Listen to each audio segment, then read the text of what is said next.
Hey everybody, welcome to another edition of Rob's Little Blue Book. And I don't even think we talked about this. I'm doing something that I went down a rabbit hole this week when it came to some Wagyu beef, and one thing led to another, and I started reading about the world's most expensive sandwich, which is what we're going to do tonight. So yeah, I'm really looking forward to it. I got a lot of stuff to cover, but first let's do the cocktail because I finally got some coupe glasses. So having found coupe glasses, it actually took me a little while to find a recipe that I haven't done that serve in a coupe.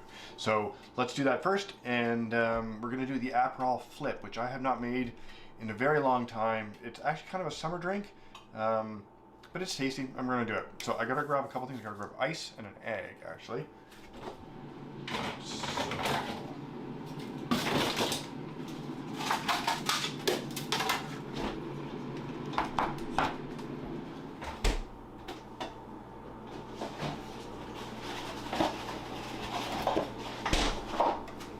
Forgot there was an egg white in this one. So let's get this on the road. How's everybody doing tonight, by the way? Strange times, I know.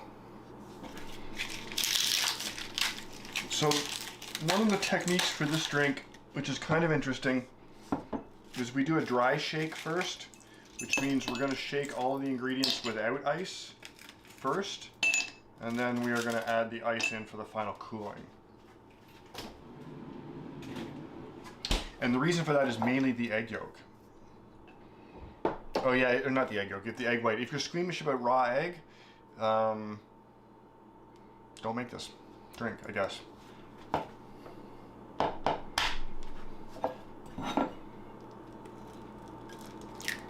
You don't actually need a whole egg white in, you just want like a little bit. Just, come on, go. There we go. Perfect. Yeah, I guess the solstice was a couple days ago, wasn't it? Okay, so back to this drink. It's 1.5 ounces of gin.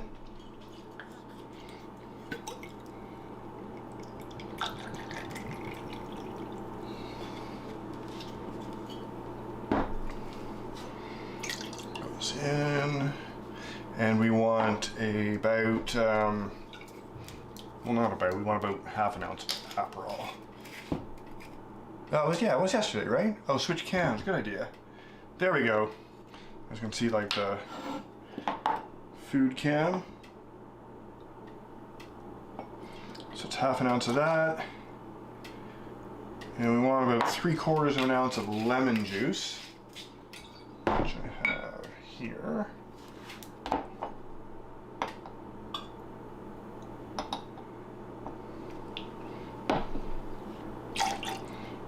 Okay, now it calls for 2 teaspoons of granulated sugar, but that's because it's an American recipe. That's way too much sugar.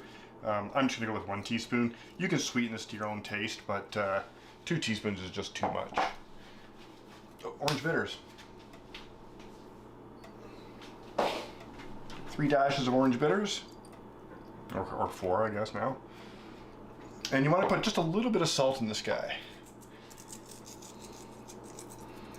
There we go. Okay, so now we do the dry shake. And you actually want to do this for a little while. What we're doing here is basically foaming the egg white to make it nice and frothy. These drinks have a really nice finish. You don't need to go crazy on it, but you do want to get a good foam in there.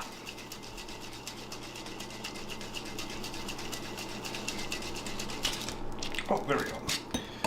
All right, and now ice for the final shake. Cool the drink down properly.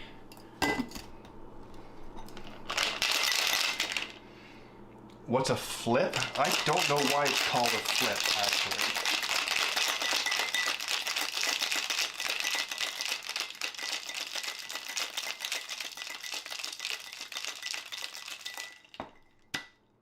Come on. Not want to let go tonight. There we go.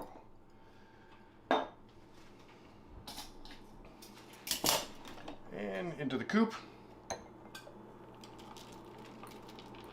Look at that. Wonderful color on this drink. Anyway, guys, this is pretty straightforward. These are wonderful in the summer. I'm going to drink it anyway because why not? This is a good drink. It tastes it's got like a hint of grapefruit to it. It tastes a little bit like a sea breeze, actually. Anyway, really simple to make, a really fun drink to have, and a very old drink, so kind of a classic. All right. Let's talk about the sandwich, because although we are doing the world's most expensive sandwich tonight, this is also a technique thing because we do technique. So this is basically based on a traditional, yes, it does taste like Rockets candy. A traditional katsu sando, which is a katsu sandwich they serve all over Japan. You pick them up in like convenience stores and little markets, and it's basically like, well, it's not. It's kind of like the Japanese equivalent of like the hot dog rollers in the 7-Eleven. They're everywhere. But somebody was bound to take it upscale sooner or later, and that's what we're going to do tonight. But you can make this, you can use this technique. You can make this sandwich with chicken, you can make it with pork, you can make it with a regular cut of beef, like whatever your protein of choice is, you can use this technique. So it's a fun sandwich, it tastes amazing, and we're going to do it with this. And speaking of this, what is this? This is Australian A5 Wagyu tenderloin. Now I bought an entire tenderloin at Costco and trimmed it yesterday. And this cut that's left is the Chateaubriand, which is the center cut of the tenderloin. There's only one tenderloin per cow, and there's only one Chateaubriand per tenderloin. So this little piece of meat is eye-poppingly expensive, but it tastes amazing. So I don't know if you guys can see. Let me show you this is the difference between, regular beef and Wagyu. If you look at the, and sorry, a tenderloin doesn't normally even have a lot of fat, but if you look at the insane marbling in this, it's just absolutely fantastic. So that is our feature ingredient. We're going to talk a little bit about the rest of the ingredients. A katsu sandwich is basically a cutlet that gets dredged in flour, egg, and panko. We're going to deep fry it. So we have a little cutlet, and then it gets put on a toasted piece of bread, 2 toasted pieces of bread, which make a sandwich. Now, in a katsu sandwich, you would use katsu sauce or bulldog sauce or whatever you want. It looks like, what is it? This stuff. This is everywhere in every market. And if you're doing it with a pork cutlet or whatever, or a chicken cutlet, this is an amazing topping. We're not using this tonight. It's got a pretty strong flavor, and it would kind of overwhelm the beef. So we're using what's called atare, which is it's a soy-based sauce. Well, actually, we're using tamari, which is like it's a gluten-free soy sauce, which you would normally put on like grilled meats and vegetables. It's a very traditional condiment in Japan, but I feel it's going to suit this sandwich better than the bulldog sauce. So I'm gonna show you guys how to make that. You can use this. You can use atare on anything. It's great on, as I said, grilled meats, vegetables. It's just generally a good all-around condiment to have on hand. So I'm gonna show you guys how to make that. And then we're gonna put the sandwich together. So the only other ingredient is the bread, and the bread's pretty important in this sandwich. So this is Japanese shokupan, which is basically milk bread, and it looks very much like a Pullman loaf, which is made in those funny square pans with a lid. If you can't get this, and you probably can't unless you live close to a Japanese market, just a regular Pullman loaf is fine. Don't use a sourdough. This is like a really inoffensive white bread. It has almost no crust, and we're going to cut that off anyway.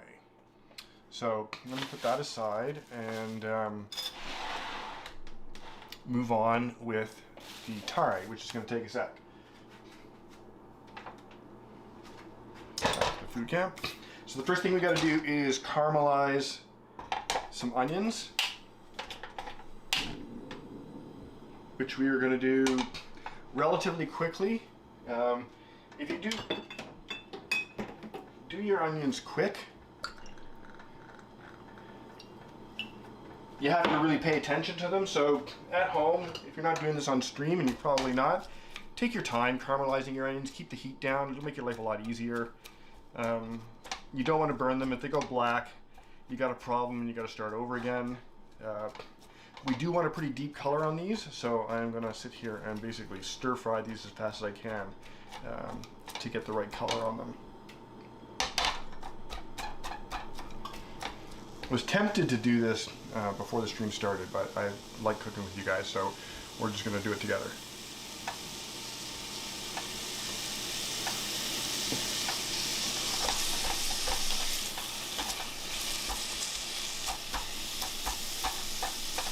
Any questions so far? We haven't covered too much on any of the ingredients. This is a very straightforward dish.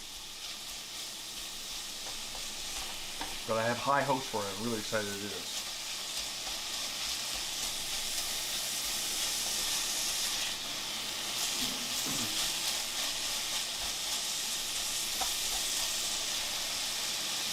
Oh, it's a beer that a friend of ours brought to our party last night. It's called Rush, and I think it's actually Canadian Golden Ale, and I think it's actually named after the band. So I don't know their involvement. It's just not a bad golden ale. It's pretty inoffensive.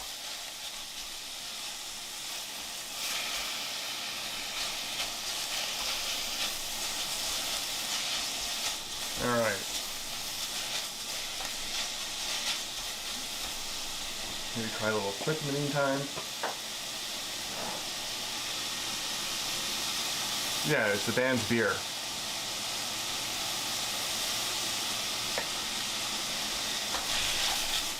It's quite nice.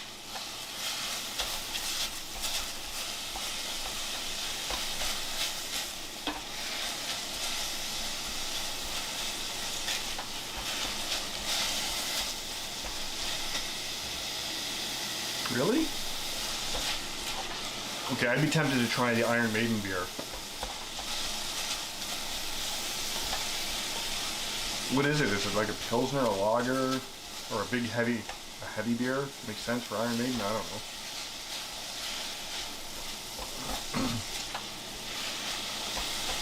Everybody excited about Christmas? Holidays? Whatever you're celebrating? Very strange holiday year this year. That makes sense. Okay, we're starting to get a little bit of color here. I hope you guys can see that. I got a pale gold here. I'm going to try and race for a more color, darker. I want these pretty dark. But we'll see how far we get in the interest of time.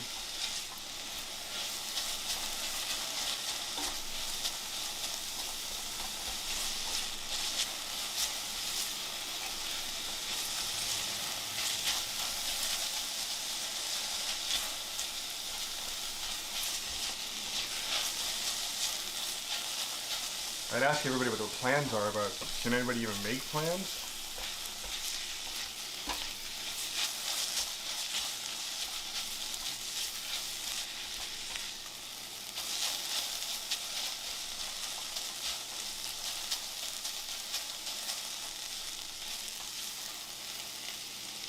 It does smell good. Oh, by the way, this is a Spanish onion. Don't use a white onion. Don't use a red onion. A Spanish onion is actually just the right flavor profile. You could probably use a Vidalia maybe, but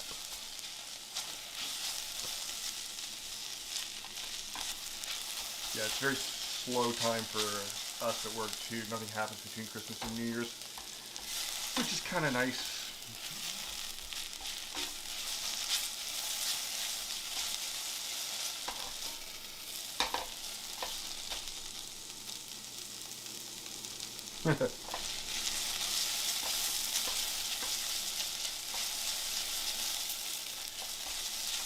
I think the only upside of Omicron is that it has completely killed any talk of us returning to the office for work.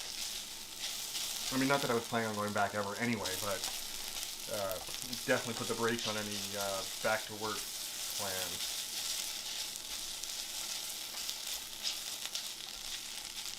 Okay, I want a little more color here, guys.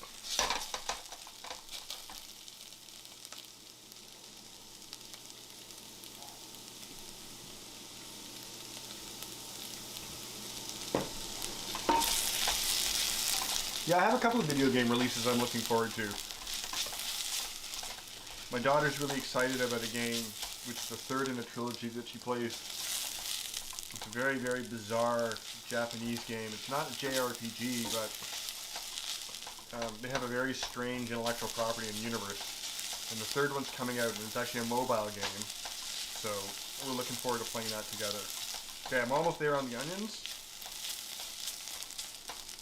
Maybe just another minute or two here.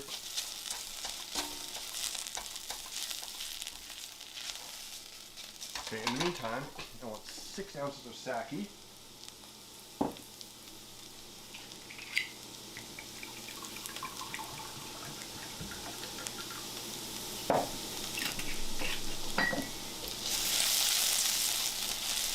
Okay. I think, guys, if you're doing this on your own, you can go a little darker. Oh no, actually we're getting there, Okay, Cash can give us another 30 seconds. I don't know if you guys can see the color, but we definitely think we're getting down there for the color I want.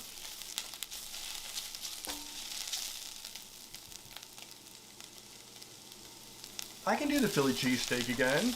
That was one of the very first ones I did, I think. And that was a really fun recipe. Maybe we'll do that. Okay. Sake.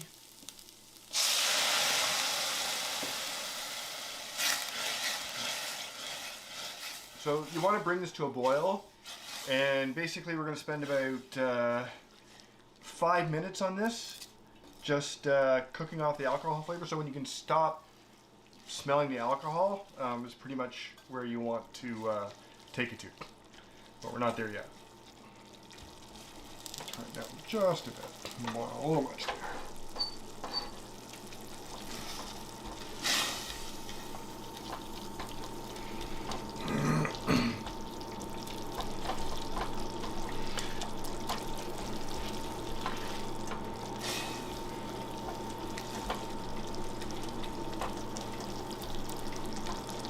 Okay, so we're just gonna wait for this to like simmer down a bit.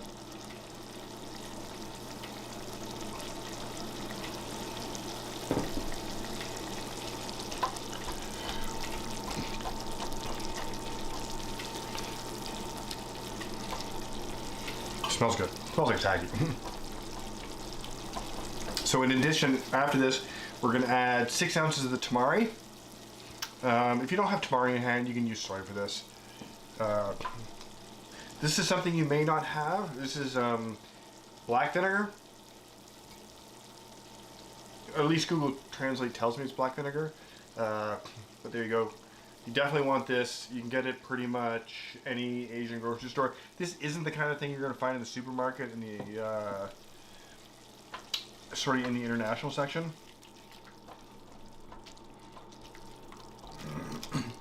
And then the final ingredient, which is a little bit of a thickener, which you guys probably don't have on hand. I'm only using like a 1/16 of a teaspoon of this. It's xanthan gum. If you don't have any on hand, don't sweat it. It just helps the sauce stabilize a little bit and gives it a nice consistency, but it's totally not necessary.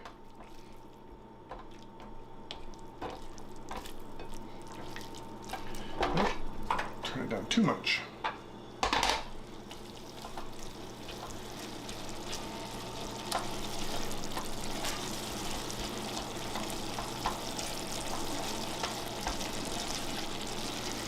Okay, ooh, still pretty boozy. I'm gonna give that just a little bit longer here.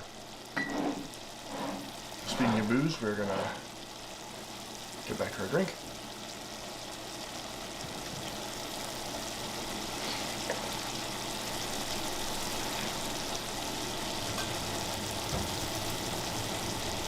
Oh, can you guys not, it's not scaling well or whatever? It looks okay on mine. Do I cook with what, the xanthan gum only on stream? It's kind of a new-ish addition to my kitchen. I got it for the hand-pulled noodles originally.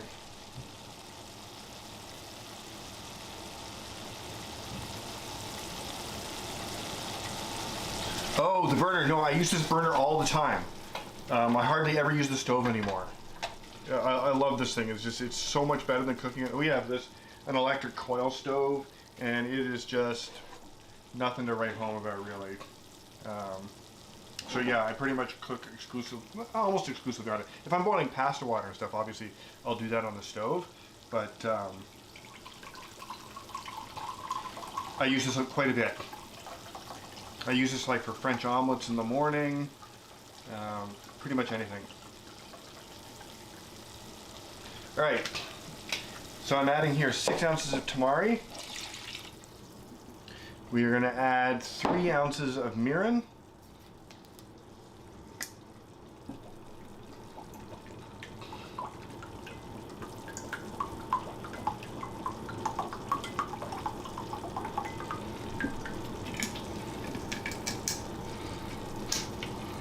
Yes, it is great if you have it on. This is not. I don't know how to put this on a counter, but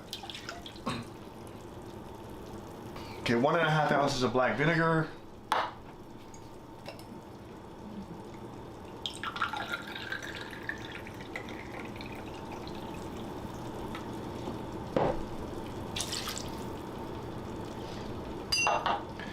And then finally, as advertised, I'm going to put just a little bit of xanthan gum goes a long way.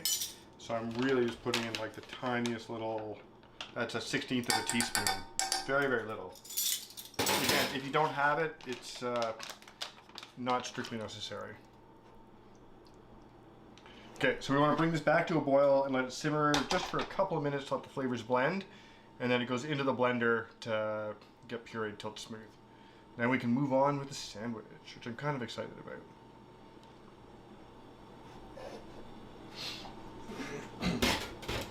Okay, make some room here.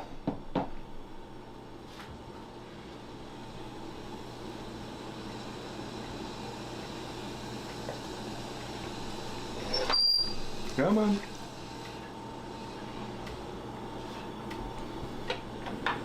All right, let's just bring this up fast.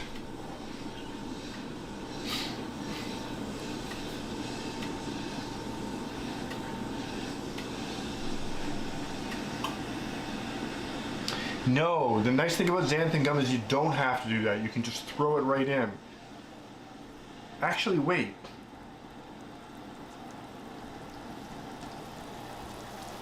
No, I had forgotten until you mentioned it. So there's nothing wrong with doing what I just did, throwing it into the sauce. But if you do want it to completely disperse, I believe any kind of fat completely dissolves xanthan gum. So butter, olive oil, like any kind of fat will completely disperse xanthan gum. But I don't anticipate any problems with just throwing it in.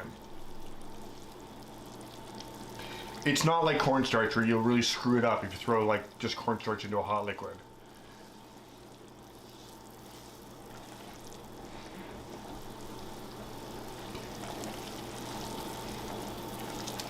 Okay, the thing we're gonna do, while that's doing that, I'm gonna put some cold water in the sink so I can cool this just a little bit before we throw it in the blender.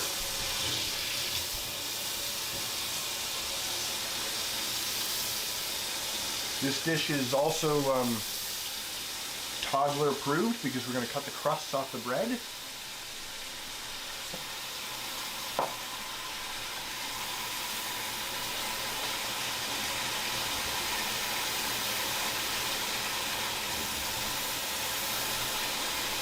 Hope that's not too loud for you guys. I'm sure the sink and everything's loud.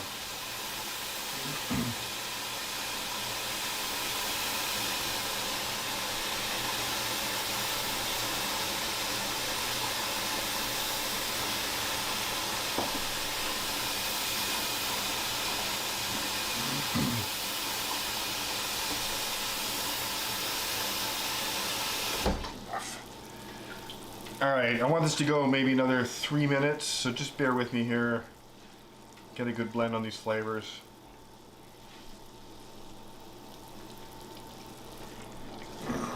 Let's switch back cams for a sec.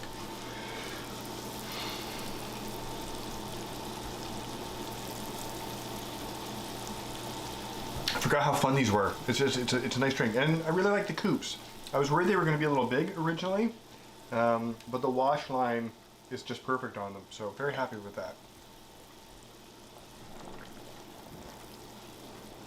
By the way, you guys, if you guys think I have pretty much run through, I mean, almost all the cocktails that I know or can even think of, because we've been doing this what, God, almost a year now or more. So I can either start repeating some of the classics, which I'm happy to do, or you guys can suggest other cocktails. Okay, I kind of feel like this is where I want it to be, so I am going to cool this down.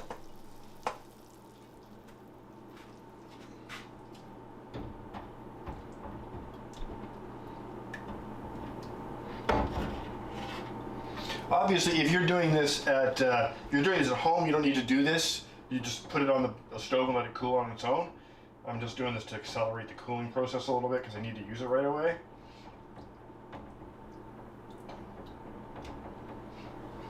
It smells amazing.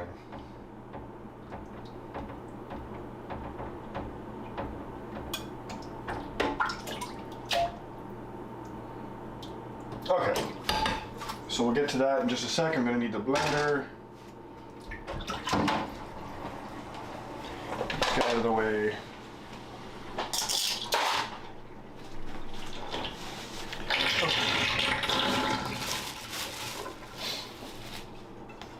You guys actually, let's go back to the cam. So this is my giant. Well, that's annoying.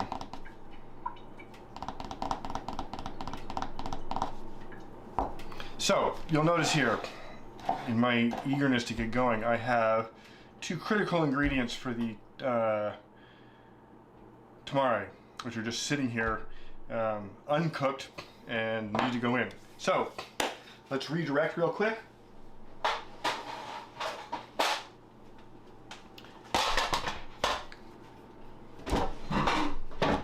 So all we're going to do here is we're going to, it doesn't really matter too much, we're going to do a little bit of a cheat here. And we're just going to blast these guys down in a little olive oil. And then we'll just throw them in to the blender. No harm, no foul, right?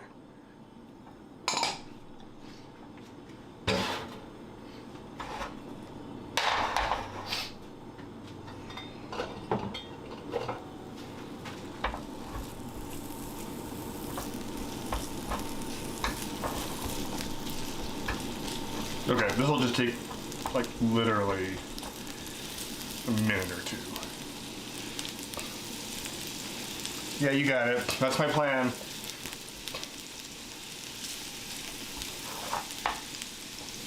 There's like over max heat here. This burner really does go to 11.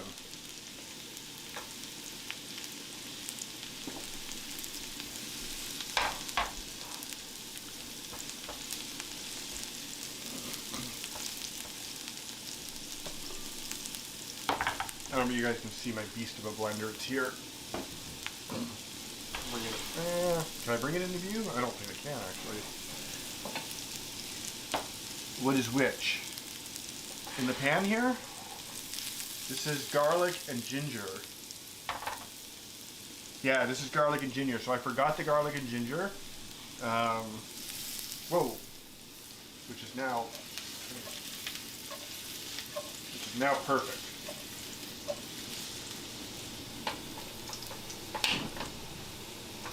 So we're just going to have that go a little bit longer. Yeah. And this can actually just go straight into the blender. Alright. It's been a while since I completely forgot an ingredient, but not the end of the world. Okay, we got our blender. We're going to put in the rest of this.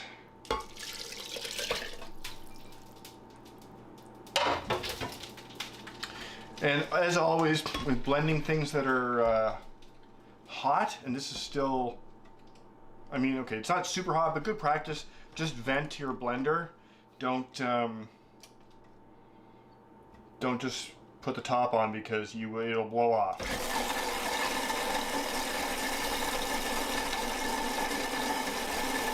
I'm just going to kill the mic real quick. So I'm not killing you guys this because I got to liquefy.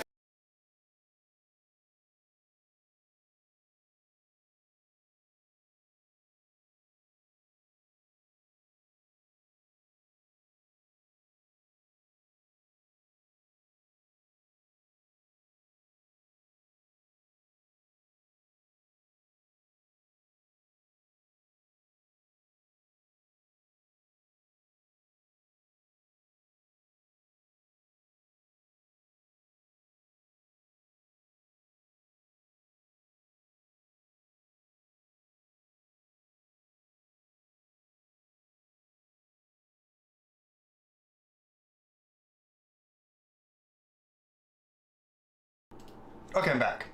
Pretty happy with the consistency. It smells fantastic. I have a lifetime supply apparently, and I have this recipe too. This is one of the problems with taking restaurant recipes, because you always end up with, even having it, I've got, well, I mean, it'll keep a while. It doesn't keep forever, that's the thing. So if you're pulling recipes off the web, just make sure that if they were written by a chef, especially when it comes to sauces and things, he'll give you the correct proportions for the main dish, and then he'll say, yeah, for this sauce, make this up, and then you're looking at it realizing he's giving you the quantities to do like 2-night service over the weekend, and I don't need that much. Anyway, back to everything else. Let me get back on track here. So any questions so far? Because now we really just have to assemble this sandwich and see what it tastes like. I'm kind of excited. So again, this is an egg wash. We got our 3 things lined up for you guys. Wait, oh, panko. There we go. And it's literally just flour, egg wash, panko, and then into the deep fryer for 2 minutes, 20 seconds. So again, Chateaubriand here. This is almost a shame to cut a slice off this and put it into a sandwich, because this makes it like a beautiful, the way you would normally serve this is you would roast this, like sear it and roast it and serve it with like a red wine reduction with mushrooms or something. Really a fantastic cut of beef. But here we go. I want this about, I would do like 3/4 of an inch thick. And when you're cutting for presentation for Chateaubriand, not so important here, try and go through in one pass of the knife, so you don't have like saw marks on the face of the beef, which I don't. And again, I'm just going to push this guy down just a bit. By no means do you want to like pound this flat or anything, but I do want it to spread out a bit because I want it to get out to sort of the size of the bread that I'm going to be using, even though I'm going to trim the bread to match. So, and again, I don't know if you guys can see the incredible marbling in this piece of meat. Like a filet does not have this kind of marbling normally. It's quite something. Okay, and then just a light coating of flour. We don't want to go too crazy. Get all the sides. Thank you.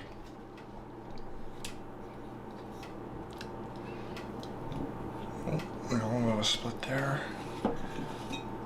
And drain off excess. Now, again, for the panko coating here, unlike some other things that you would coat in panko, we just kind of want what sticks. I'm not really going to be like pressing it panko in. I'm just, whatever the meat picks up is what we're going to use, and that's it. So sometimes with panko, you want a heavier coating. Like if I was doing like a pork katsu or a chicken katsu or something like that, I'd be pressing the crumbs on and whatnot. But in this particular case, we don't want to do that. Okay, there's really not a whole lot else to say about this other than to just keep going. I'm gonna put my beef here. And there you go. Dig in. No, I'm kidding. You could almost eat this raw, but we're not going to. So now this goes in the deep fryer. And just the idea of deep frying Wagyu is still freaking me out a bit. But here we go. I'm gonna put the timer on for 2 minutes, 22 seconds. This feels weird, guys.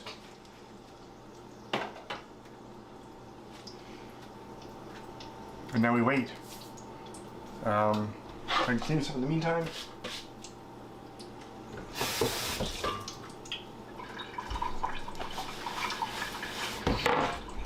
Oh, shoot. You're a little discombobulated tonight, guys. Sorry. We do need to toast the bread. So for the toasting of the bread, you are just going to toast one side, which is great if you don't have a toaster, because I don't have a way of toasting two sides of a bread. Why 222? Because I only have to push one number 3 times in a row. The restaurant recipe I'm recreating suggested 2 minutes 20 seconds for the steak, but it's just easier to hammer the same number over and over. Think of it as like an efficiency. We will double check the internal temperature of the steak when it comes out. Go back to this camera. Yeah, so everybody should have one of these. Meat thermometer. These got inexpensive. This one was really expensive, and I still think it's great, but I think it's now not any better than all the $15 knockoffs you can get on Amazon. So if you don't have one of these, you need one. You need it if you're cooking any kind of steak, any kind of beef, chicken, whatever you're doing, you need one of these. And again, they're really inexpensive now. Making all kinds of noise here.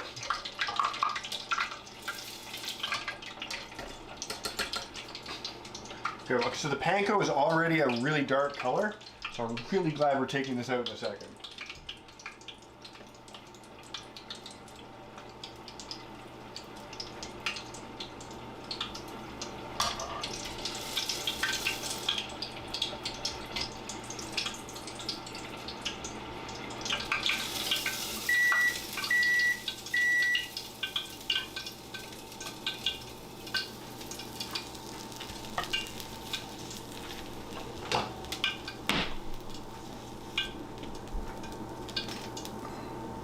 Okay, so you got some great color on this. I'm just going to check the temperature here. Now, unlike, and it's exactly where I want this to be. You really want this around body temperature. So unlike, this is 105-ish, 105 in the middle. For this kind of Wagyu sandwich, if I was going to serve a steak medium rare, I would take it up a little bit more, but for this sandwich, this is exactly where we want to be. So, meantime, how's my bread doing?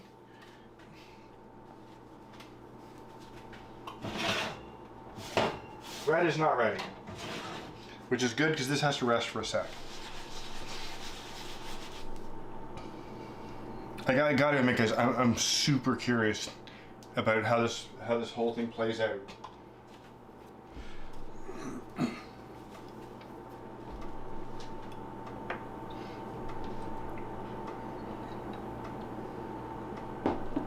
By the way, if you are in the market for Wagyu beef, I got the whole tenderloin at Costco. The whole tenderloin was about $250, I think. Which sounds like a lot, except it was an enormous amount of meat, and it's literally half the price of, am I aiming for rare? I am aiming for rare. So Wagyu is best medium rare, there's no question. For this particular sandwich, I want it a little bit less than that. Now, and there will be some carryover cooking, but not as much as if I had done this in a pan. Oh, perfect.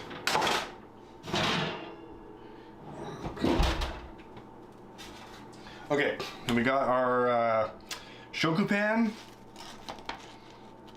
and we are literally gonna trim the sandwich around the cutlet. Probably could have run this through the blender a little more, but gets this on both sides.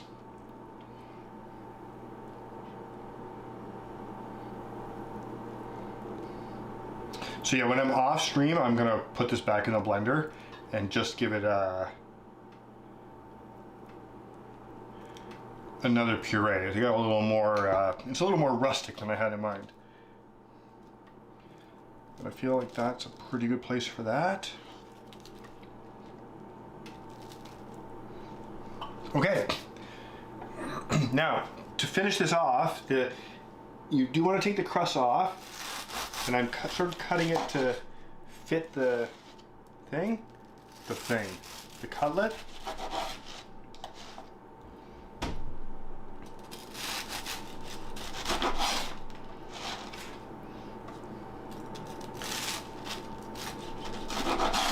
Okay, and then finally, you want to cut it into 4 pieces. Why 4? I don't know. Switch cams, yes, good idea.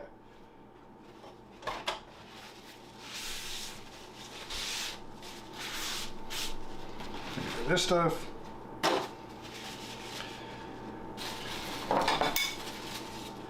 And then, so the way I have seen this presented before, wow, this is a sharp knife. Before, there we go, is they put out the pieces like, just on their, oh, I should turn it up so you guys can see the beef there. There we go, just like this. And they do like a little fancy arrangement of some kind. This,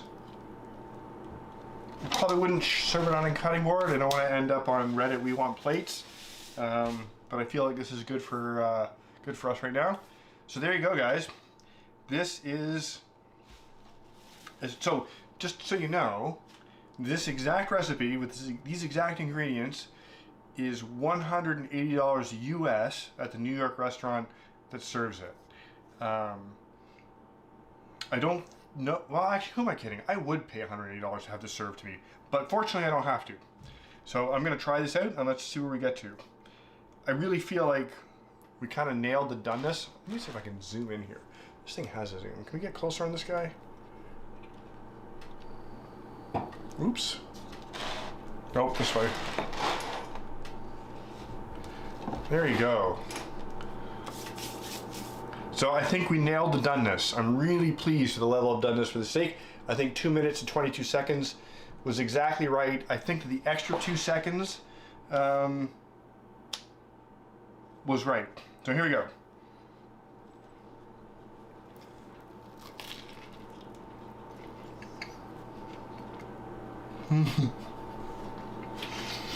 Okay. That is unreal. Wow.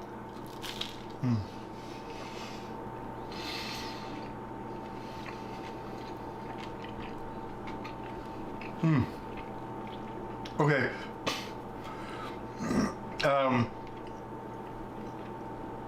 I don't even know how to describe this. The steak is like meltingly tender. Of course, this is a tenderloin, and it's Wagyu tenderloin to boot. The panko stands up, of course, to the deep frying, so there's a nice sort of a double crunch as you go through the crusty bread, and then the panko. The sauce, the tare tastes phenomenal, and definitely bulldog sauce would be absolutely overkill for this.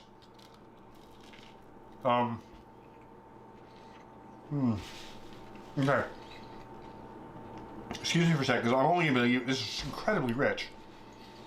I'm going to deliver 2 of these to Serena. Give me a sec. Okay,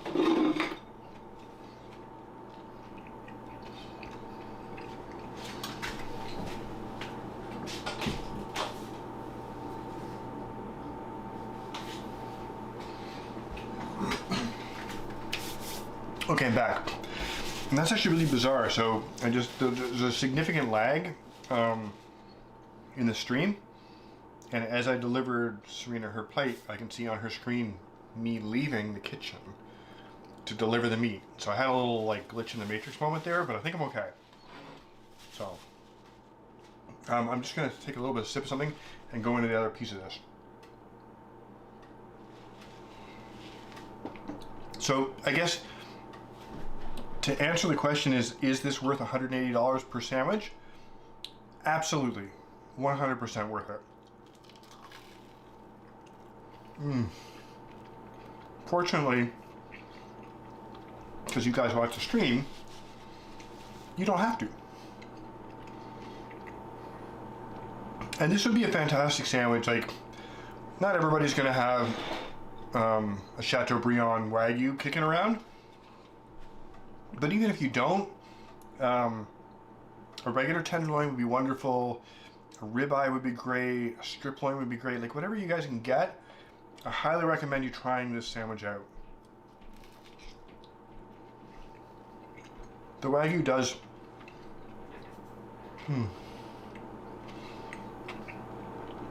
add an element of luxury and mouthfeel. Seriously, I am actually glad I'm only eating half of this sandwich. It is so rich. It's like steak's almost like butter. Like, yeah. I'm really, really pleased, guys. It turned out fantastic.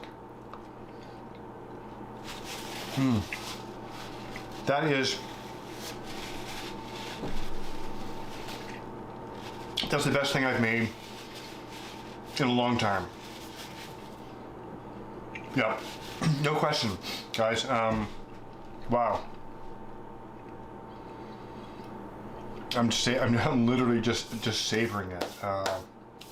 Give me 2 seconds. I'm just gonna grab a glass of wine here, cleanse my palate a little bit. So that's kind of all I had for you guys tonight. So now's the time for questions, and I'm just gonna revel in the sensation of eating that sandwich. I am kind of in shock, and I love to cook, guys, and I've made some things in the past that I think are pretty damn good. But that was a whole other level. I honestly didn't think that I didn't think it would live up to the hype. I mean, this is like literally one of those clickbait articles you see on the internet. Like, you know, you'll never believe what this chef did to make this sandwich cost $180, and then you have to click through 27 slides to find out he did that. And I still don't think it's worth clicking through 27 slides to get to the recipe, but it's definitely worth 180 bucks. So there you go. Just wow, like holy smokes.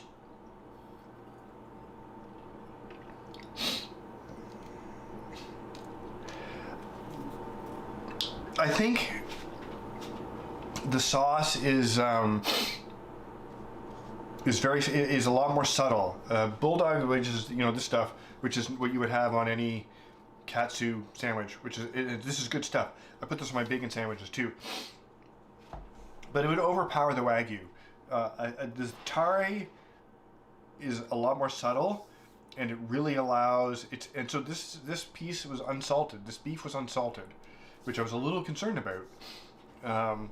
But the tare adds just the right amount of salt and umami boost to the Wagyu that it just really works well together. Because the thing with tenderloin is, unlike strip loin and sirloin and ribeye, it doesn't have quite the same huge beefy flavor that the other cuts do.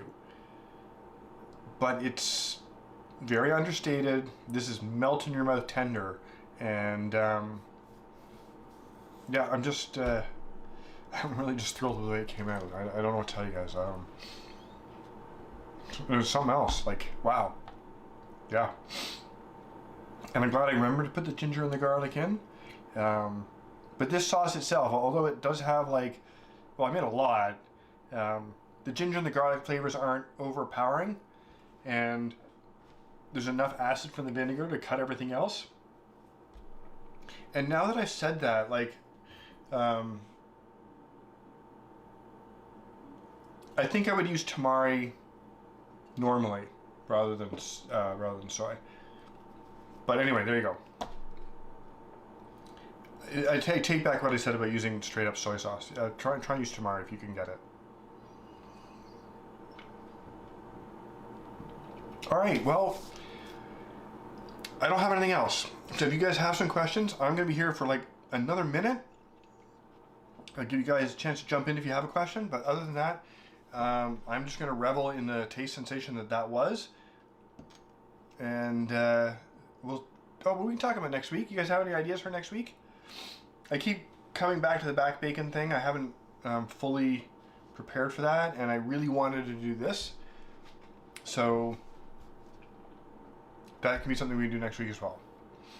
And I'm not going to run out of ideas. I've sort of come back to Italian cooking, which is one of my loves, and I love. When did I finish the beer? I didn't really. I still got it here. I just switched over to the wine because I wanted more of a palate cleanser. But I'm really digging Italian lately. I really like it. I find it suits the stream too, because most Italian dishes are quick to prepare. They focus on technique and really simple ingredients and very high quality ingredients. So that's kind of the direction I'm leaning for next week, and maybe I'll dig something up. I mean, there's so many great Italian chefs. They have Marcella Hazan, who's like the Julia Child of Italian cooking. I mean, even Mario Batali. So yeah.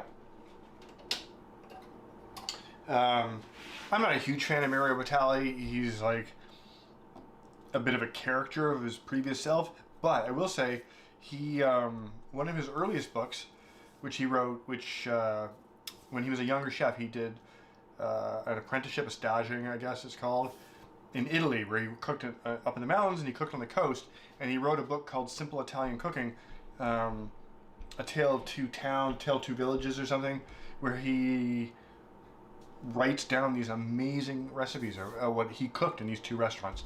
It's absolutely fascinating. Early Batali, I guess, is the best Batali. I don't know.